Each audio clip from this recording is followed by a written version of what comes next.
तो इसका अर्थ यह हुआ कि वे दोनों अगर मिल जाते हैं तो उनके आवेश एक दूसरे को न्यूट्रलाइज नहीं कर सकते, यानी बराबर नहीं होगा। इसका मतलब रिएक्शन पूरा नहीं होगा, आधी कचरा हो गया। समझ रहे हैं? तो आधी कचरा हो गया। ये वैदिक सिद्धांत कह रहा है। विज्ञान कह रहा है कि ये दोनों जब मिल जाएंगे तो बच्चे हो जाएंगे, और वैदिक सिद्धांत कहता है कि नहीं, ये दोनों मिलेंगे तो बच्चे नहीं होंगे। कह रहा है कि उसमें कुछ कमी बेसी हो जाती है। वैदिक सिद्धांत का ये कहना है, कमी बेसी कुछ हो जाती है। जो कमी बेसी होती है उसको पूरा करने के लिए एक तीसरी शक्ति की जरूरत पड़ती है। अच्छा। और वह जो तीसरी शक्ति है वह जो वायुमंडल में विद्यमान है वह वहाँ ग्रहण करेगा, और वह मतलब उसी स्तर का होगा, उसी का प्रतिनिधित्व करता होगा, उसी से मिलता जुलता होगा, वही आके ग्रहण कर सकता है। तो वह जो तीसरा आया, पुनर्जन्म जो है वहाँ से शुरू होता है। मतलब पुनर्जन्म का वैज्ञानिक आधार वैदिक हिसाब से यह है कि वह आएगा और वहाँ पर वह गर्भ धारण करेगा। तो मतलब रज और वीर मिलने के अलावा एक तीसरा भी मिलता है। वैदिक सिद्धांत ये कहता है इन तीनों के मिलने से ही वह पूरा होता है, अन्यथा ये दो खाली मिलकर के पूरा नहीं हो सकते। वो तीनों मिलते हैं। और आप जो कहते हैं कि नहीं दो मिल करके होते हैं, तो आप उस तीसरे की अभी बारे खोज नहीं कर पा रहे हैं, जो तीसरा मिल जा रहा है वहाँ आकर के। विज्ञान का ये कहना है कि दो मिल करके हो जाएंगे, और उसका कहना है कि नहीं, दो से नहीं होंगे, वो तीसरी शक्ति आएगी ही, क्योंकि दो अजीब शक्ति होती है। हाँ, तीसरी शक्ति अदृश्य शक्ति होती है तीसरी। हाँ, जो अभी आपके पकड़ में नहीं आ रही है वह वहाँ मिलती है, जिसके कारण ही वो रिएक्शन होता है और पूरा, अन्यथा वह पूरा नहीं हो सकता। तो यह जो है पुनर्जन्म का वैदिक हिसाब से यह है। और यही इसका करके देते हैं, कोई भी दो चीज़ जो है ना समान बिल्कुल भी नहीं होती है, उसमें कुछ ना कुछ आवेश की कमी होती है। तो वीर और रज एक ही ताकत के नहीं होते हैं, कभी हो ही नहीं सकते। तो यह पुनर्जन्म का एक वो सिद्धांत रचते हैं। हालांकि इसकी ऐसे कोई वैज्ञानिक अभी पुष्टि नहीं हुई है। हाँ, तो वैदिक सिद्धांत ये कहता है कि अभी आप पुष्टि इसलिए नहीं कर पा रहे हैं क्योंकि आपने उसको खोजा ही नहीं है, अभी खोज ही नहीं पाए हैं।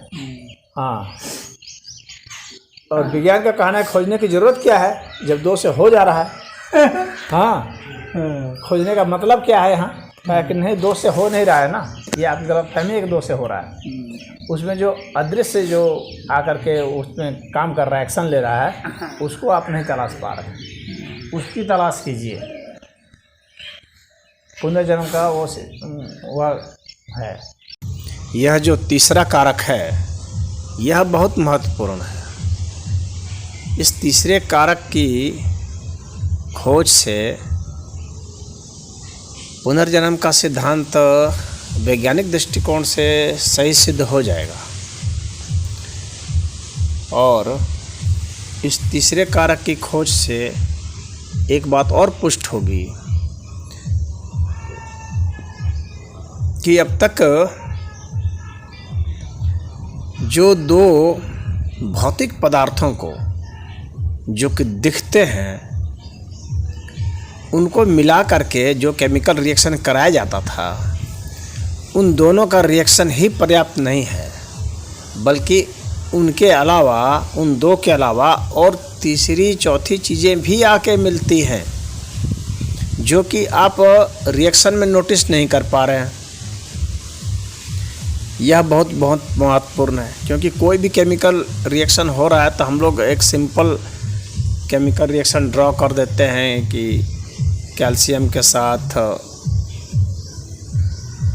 हाइड्रोजन मिल गया या वाटर मिल गया, लेकिन ऐसा नहीं है, और भी कुछ चीज़ें मिलती है, उसे खोजना ज़रूरी है। तो यहाँ मैं यह बता देना चाहता हूँ कि जो वैदिक केमिस्ट्री है उसमें तथ्य तो अवश्य है। अब इस पर शोध करें रसायन शास्त्री, फिजिस्ट, डॉक्टर, तो अवश्य पाएंगे कि जितना सिंपल इक्वेशन वे निकालते हैं कैल्शियम क्लोराइड का, और सल्फ्यूरिक एसिड का उतना सिंपल रिएक्शन होता नहीं है। उसमें और भी चीज़ें आती हैं, और भी चीज़ें शामिल होती हैं। वो मात्र पदार्थों के सम्मिश्रण से वो घटना नहीं घटती है, और भी उसमें घटनाएं घटती हैं, और भी उसमें रिएक्शन होते हैं, और भी ऊर्जा का उसमें समन्वय होता है जो बाहर से आते हैं, जो आपके कैलकुलेशन में ही नहीं आते हैं। तो वह ज़रूर तलाशें तो आपको रहस्य इसका ज़रूर उजागर हो जाएगा।